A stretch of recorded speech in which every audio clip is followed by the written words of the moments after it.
যারা ঢাকা থাকে 10 নম্বরের আশেপাশে তারা হোপ মার্কেটের ফুচকা খায় না, এটা তো হতেই পারে না। আসসালামু আলাইকুম এভরিওয়ান, ওয়েলকাম করছি আর একটা সুন্দর ভিডিওতে। সবাই কেমন আছেন? সবাই অনেক ভালো আছেন আপনারা? আসলে কথাগুলো সত্য, যায় দিন ভালো আসে দিন খারাপ। আমি আসে দিন খারাপ বলবো না, কিন্তু আপনার জীবনের কিছু অধ্যায় এরকম ভাবে চলে যায় যেগুলো আপনার চাইলেও খুঁজে পাবেন না। জীবনটা আসলে বইয়ের মতো, একদম এক সিলেবাস গেলে এক সিলেবাস চলে আসে। মানে জীবন কোথাও থেমে যায় না বা কারোর জন্য ওয়েটও করে না, সময়ের জন্য তো একদমই না। তাই তো আমাদের উচিত সবাই সবার জায়গা থেকে লাইফটাকে এনজয় করে বাঁচা। তো কথা বলতে বলতে চলে আসলাম আমার পছন্দের জায়গায় ফুচকা খেতে। আর এখানের ফুচকা মিরপুরে যারা আছে তারা কেউ খায় না, এটা হতেই পারে না।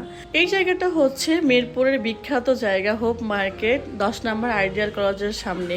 এই জায়গাটা এত ফাস্ট ফুডের দোকান, এখানে এত দোকান এত মার্কেট আছে যে আপনি হচ্ছে টাকা নিয়ে গেলে টাকা ব্যাক করে বাসায় একদমই আনতে পারবেন যদি আপনি একবার কেনা শুরু করেন। এত এত হচ্ছে এখানে জিনিস পাওয়া যায়, আর অনেক মানে কম দামে পাওয়া যায়, বেশি দামে পাওয়া যায়, সবকিছু এখানে পাওয়া যায়। দেখেন কি পরিমাণের দোকান। আমার জীবনের সবচেয়ে ইমোশনাল অধ্যায় হচ্ছে এই মিরপুর গার্লস আইডিয়াল কলেজ। আমার কাছে এখন মনে হচ্ছে আমি জীবনের বেস্ট একটা সময় পার করেছি এই কলেজে, কারণ কলেজের পর থেকে আমি কখনো আমার লাইফটাকে ওরকমভাবে এনজয় করতে পারি নাই। কেন জানি না, পারি নাই, একদমই পারি নাই। দায়িত্ববোধ থেকে আপনাকে অনেক কিছু থেকে সরে যেতে হবে, বাস্তবতা এটা আর কিছুই না। যাই হোক, তো এদিকে হচ্ছে আমাদের ফুচকা খাওয়ার ডান, বিল দেওয়া হচ্ছে হয়ে গেছে। আমরা হাঁটছিলাম, এর ভিতরে হচ্ছে অনেক কিছু চোখে পড়লো, আপনাদেরকে দেখাচ্ছিলাম।